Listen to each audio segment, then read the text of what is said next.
आजकल के भागदौड़ भरी जिंदगी में हर व्यक्ति एक बेहतर जिंदगी की तलाश कर रहा है, लेकिन उनमें से कुछ ही लोग अपने लक्ष्यों को हासिल कर पाते हैं, जबकि ज्यादातर लोग अपने लक्ष्य तक पहुंच ही नहीं पाते हैं। हम जब भी लक्ष्य की ओर अपना कदम बढ़ाते हैं, तो हमारे मन में तरह तरह के विचार उठने लगते हैं, जैसे कि मैं यह हासिल कर पाऊंगा या नहीं, इसमें तो बहुत समय लगेगा और मेरे पास तो इतना समय ही नहीं है।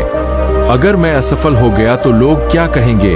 तो आइए एक कहानी के माध्यम से समझते हैं कैसे अपने असफलता के डर को खत्म किया जा सकता है और हमारे मन में ये असफलता का डर क्यों होता है। बहुत समय पहले की बात है, एक बौद्ध सन्यासी एक जंगल के पास अपनी कुटिया बना के रहा करते थे। वे बौद्ध सन्यासी बेहद ही बुद्धिमान थे।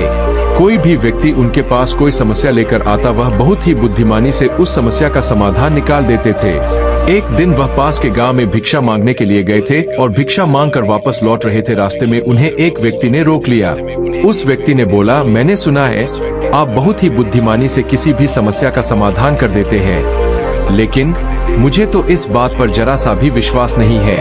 अगर आप सच में सभी समस्याओं का समाधान कर देते हैं, तो क्या आप मेरे इस जटिल समस्या को सुलझा पाएंगे?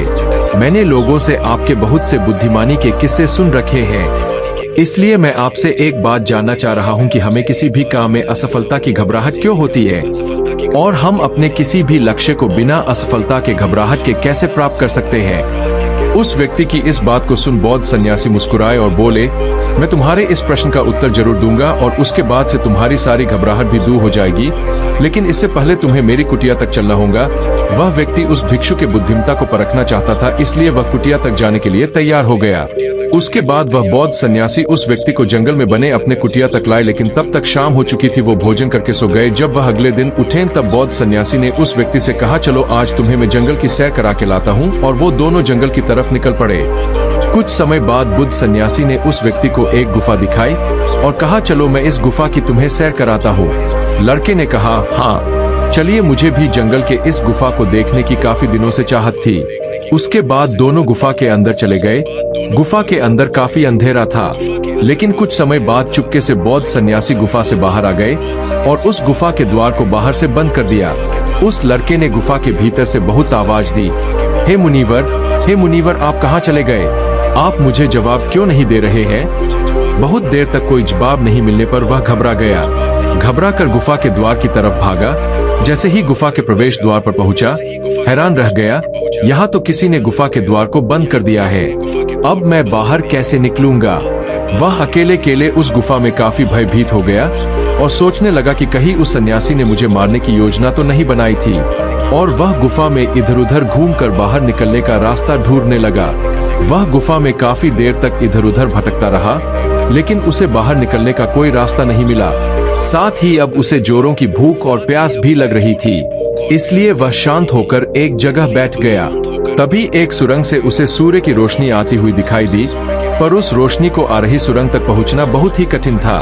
उस सुरंग के चारों तरफ अंधेरा ही अंधेरा था और वह काफी ऊंचाई पर भी थी। फिर भी वह तुरंत उठा और अपनी भूख प्यास को भूलकर अपना सारा ध्यान उस गुफा से बाहर निकलने में लगा दिया। काफी मेहनत और प्रयास करने के बाद वह सूर्य की रोशनी आने वाली सुरंग तक पहुंच गया। काफी देर तक वह सुरंग में ऊपर चढ़ता गया। तभी अचानक उसे वह सन्यासी हाथ आगे बढ़ाते हुए दिखा।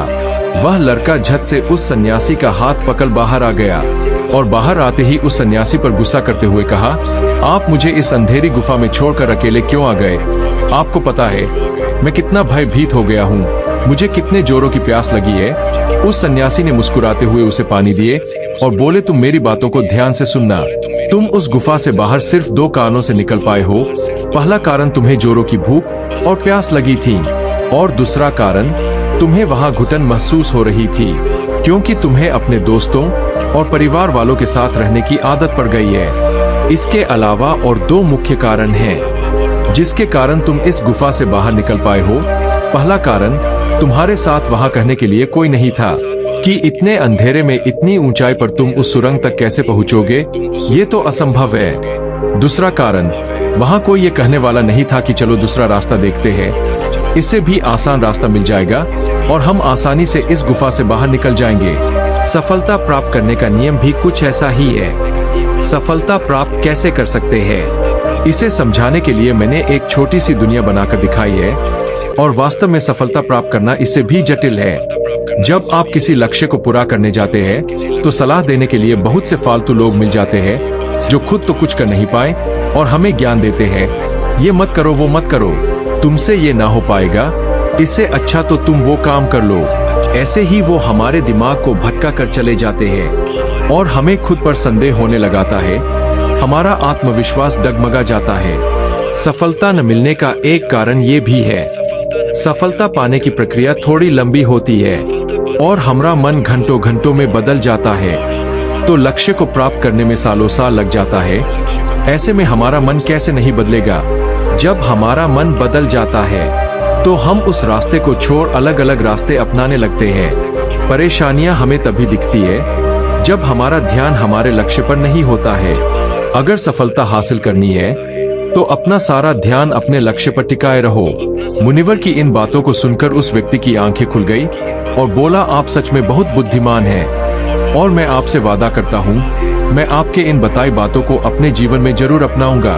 उम्मीद करते हैं आपको मोटिवेशनल स्टोरी सफलता पाने के लिए असफलता से न डरे पसंद आई होगी तो चैनल को सब्सक्राइब करें। नमस्कार, आपका दिन शुभ हो। नमो बुद्धाय।